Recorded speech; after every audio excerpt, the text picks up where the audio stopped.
Good evening everyone. শতাব্দীর কিচেনে আপনাদের সবাইকে স্বাগত জানাই। আজকের রেসিপি দই পরোটা ও সাথে মশলা পরোটা। দুটো পরোটা খেতে অসম্ভব ভালো হয় আর বানানো ভীষণই সহজ। খুবই সহজ পদ্ধতিতে আপনাদের বোঝানোর চেষ্টা করেছি। তাহলে চলুন শুরু করা যাক আজকের এই সহজ এবং সুস্বাদু রেসিপি।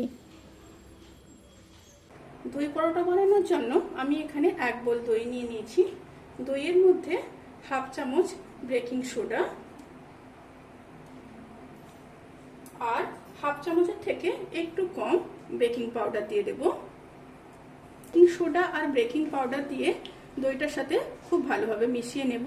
মিশিয়ে নিয়ে 5 থেকে 7 মিনিট এইভাবে রেখে দিতে হবে, তাতে করে দই ফরমেট হয়ে যাবে।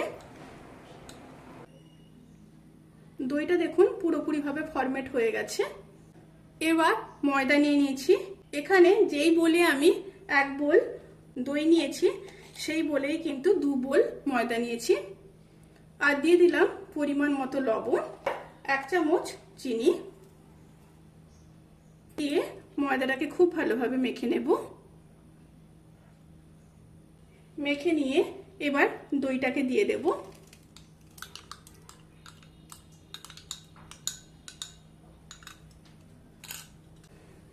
দই দিয়ে ময়দার সাথে খুব ভালোভাবে প্রথমে মেখে নিতে হবে।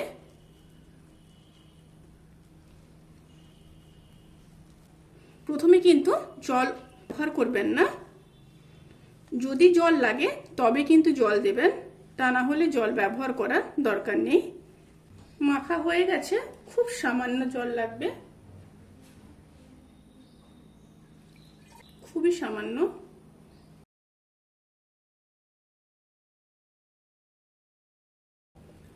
খুব ভালোভাবে মেখে নিতে হবে। যদি পরিমাণটা ঠিকঠাক করে দেন তাহলে কিন্তু খুব সামান্য জল লাগবে, অনেক সময় জল লাগেও না। ভালোভাবে মেখে নিয়ে তারপর ফিরে আসছি। খুব ভালোভাবে মাখানো হয়ে গেছে। এরপর ওপর থেকে কিছুটা তেল দিয়ে দেব। আমি এখানে সাদা তেল ব্যবহার করছি। তেল দিয়ে আবারও খুব ভালোভাবে মেখে নেব। খুব ভালোভাবে মাখা হয়ে গেছে। এরপর ঢাকা দিয়ে 30 থেকে 35 মিনিট একটু রেস্টে রেখে দেব। এরপর লেচিগুলোকে কেটে নেব।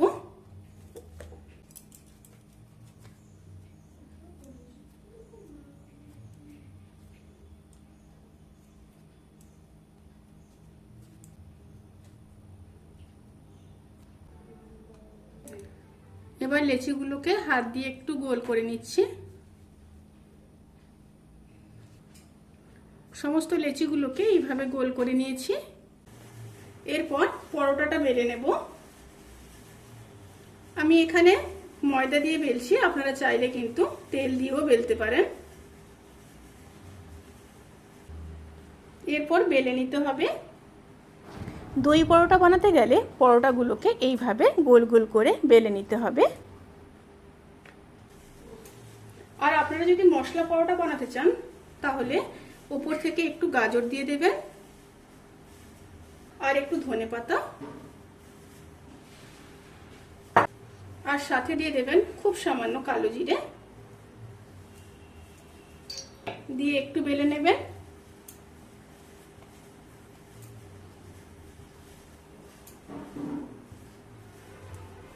এইভাবে সমস্ত পরোটাগুলোকে বেলে নেব।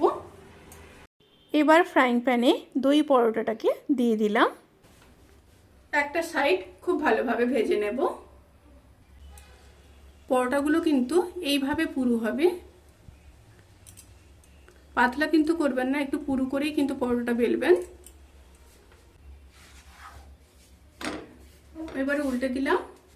দুটো সাইড হালকা ব্রাউন কালার করে ভেজে নিয়ে তারপর ফিরে আসছি।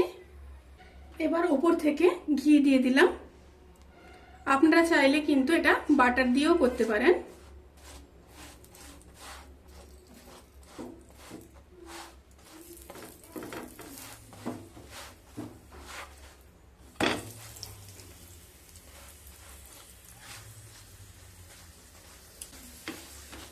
দুটো সাইড ভালোভাবে চেপে চেপে ভেজে নিতে হবে।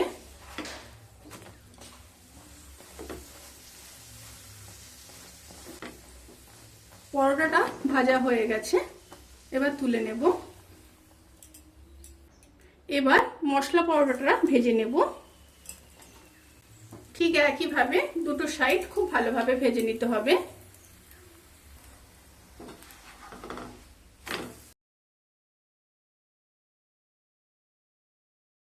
দুটো সাইড খুব ভালোভাবে ভাজা হয়ে গেছে, এবার ঠিক একইভাবে ওপর থেকে ঘি দিয়ে দেব। ঘি দিয়ে চারিদিকে স্প্রেড করিয়ে দেব।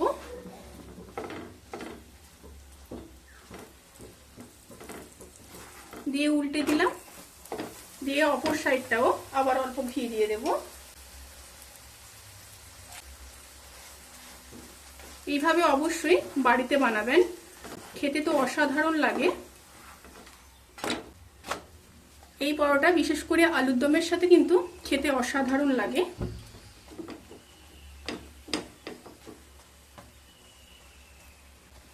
পরোটা খুব সুন্দরভাবে ভাজা হয়ে গেছে। এইভাবে আমি সমস্ত পরোটাকে ভেজে নেব।